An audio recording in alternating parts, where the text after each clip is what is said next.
Oi, gente! Hoje meu grupo vai falar um pouquinho sobre o modelo atômico de Bohr, e esse trabalho foi feito pelos alunos Arthur de Nápoles, Augusto Pitangui, João Pedro Calenzani, Letícia Vitória Xavier, Maria Antônia Carminati e Tamires Fernandes. A gente decidiu fazer um pequeno teatrinho para mostrar um pouco a história de Bohr e mostrar também o seu modelo atômico. Eu espero realmente que vocês gostem e aproveitem bastante.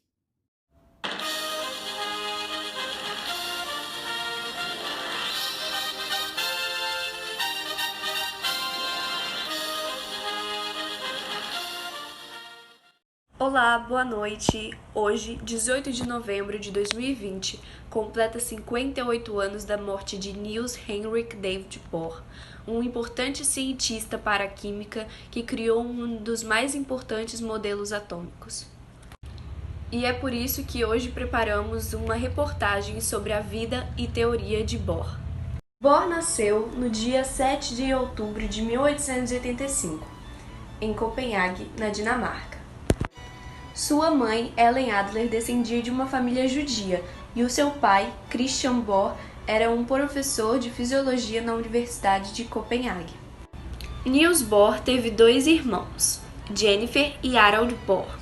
Jennifer foi uma professora e seu irmão, Harald, foi um matemático. Aos 12 anos, Bohr foi estudar Humanidades e Ciências na escola Sotterdam Gymnasium. E aos 22 entrou na Universidade de Copenhague. Lá, ele participou da Academia de Ciências de Copenhague, onde realizou uma investigação sobre a tensão superficial provocada pela oscilação de jatos fluidos. Essa investigação lhe trouxe reconhecimento. Ele ganhou uma medalha de ouro e seu trabalho ainda foi publicado na Transaction Royal Society em 1908. Em 1911, Bohr terminou seu doutorado em física.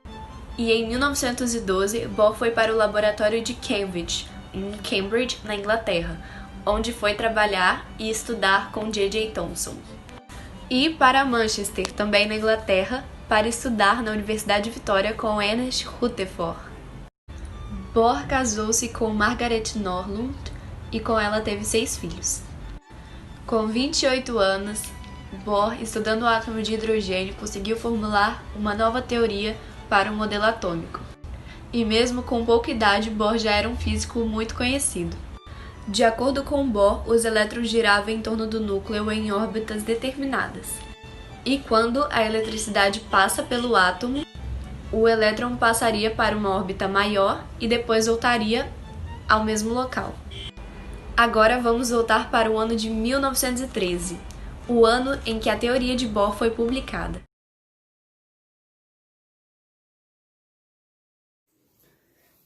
Senhoras e senhores, muito obrigado por virem aqui na minha palestra. Hoje eu gostaria de apresentar a vocês o novo modelo atômico de Bohr.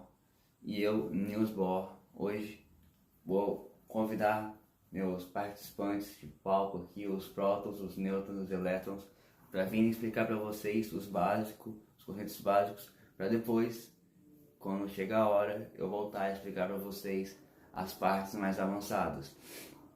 Então vem, por favor, prótons, venham ao palco, eu deixo com vocês. Oi, eu sou o Próton, e como vocês podem ver, eu sou extremamente positiva. Às vezes cansa, mas sei lá, eu acho que é sina.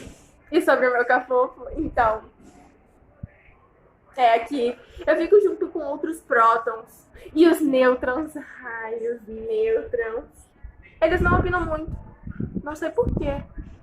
Ah, também tem os elétrons. A gente fica meio distante deles, sabe? A gente não gosta muito. Mas vocês têm que conhecer eles, né? Calma. Elétrons! Oh, é a vez de vocês, cara. Tchau. Eu sou o elétron e eu sou o negativo. Eu fico circulando o núcleo ou fico circulando as outras camadas. O nêutron. Oi, eu sou o nêutron. Além de ser nêutron, eu fico no núcleo junto com os prótons. Oi, e aqui estou eu de volta, mas não mais para uma apresentação, para uma despedida.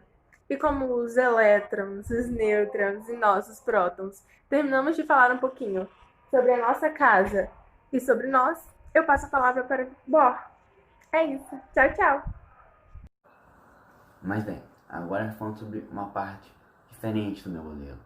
Quando você tem um elétron, uma camada baixa, que recebe energia do ambiente, e vamos fingir que essa bola é energia, quando esse elétron recebe energia, ele muda para uma camada maior, mais superior. Então, por exemplo, se eu tacar essa bola, que é a energia do ambiente, no elétron, como assim,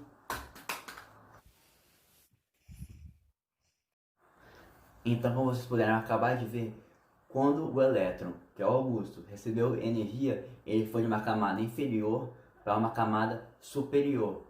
Então, agora ele está numa camada mais longe do núcleo. Só que o elétron não pode ficar nessa camada superior por muito tempo, porque quando ele está nessa camada, ele está no estado chamado estado. E esse estado é instável. Então, uma hora ou outra, ele vai ter que voltar para a camada que ele estava antes. Quando isso acontecer, ele vai devolver a energia que ele recebeu para subir de camada, para ir para uma camada superior. Então, quando o elétron voltar para a camada que ele estava antes, ele vai devolver a energia que ele tinha recebido, só que agora em forma de luz ou fóton. Só que também tem essa coisa no meu modelo atômico, que eu dividi ele em núcleo e eletrosfera. E na eletrosfera tem várias camadas, que são os níveis de energia. Então tem um nível de energia, tem outro nível de energia, outro nível de energia.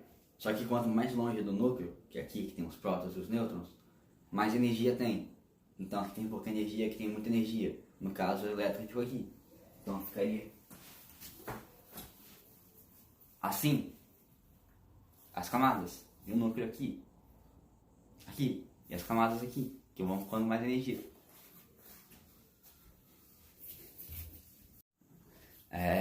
Também tem um número de elétrons em cada camada, e cada camada só armazena uma quantidade específica de elétrons.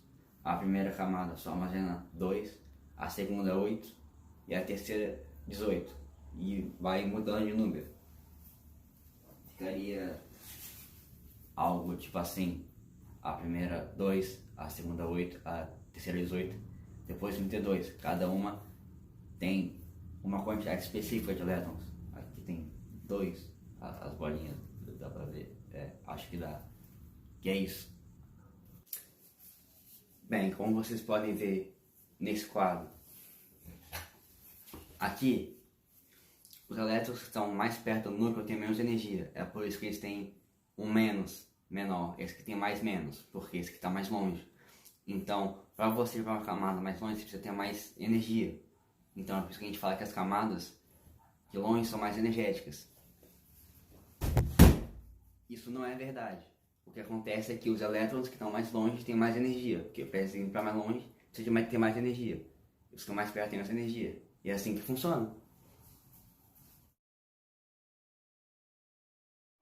Em 1922, 9 anos após a publicação da teoria atômica, Bohr ganhou o Prêmio Nobel de Física, aos 39 anos.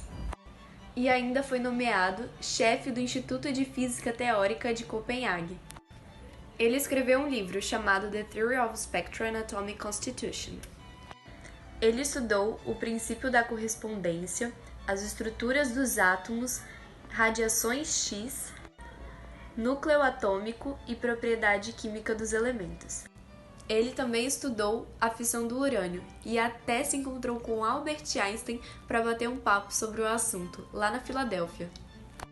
Bohr aprofundou a teoria da fissão nuclear junto com seu aluno em 1933. Juntos, eles previram a existência de um novo elemento químico, que mais tarde veio a ser chamado de plutônio.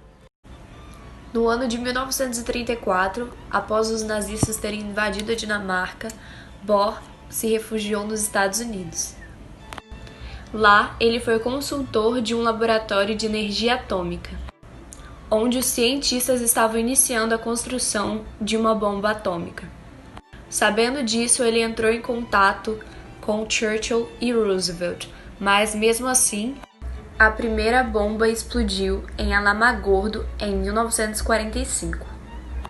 E em agosto, 2 bombas explodiram nas cidades de Hiroshima e Nagasaki, no Japão. Com o fim da Segunda Guerra, Bohr consegue voltar à Dinamarca e lá ele é eleito presidente da Academia de Ciências. Em 1950, ele escreveu a Carta Aberta para as Nações Unidas e em 1957 recebe o prêmio Átomos para a Paz.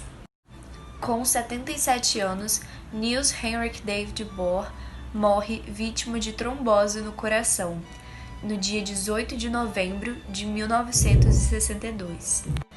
Como forma de homenagear Bohr, o elemento 107 da tabela periódica foi chamado de bório. Essa foi a reportagem de hoje. Ficamos por aqui. Tchau!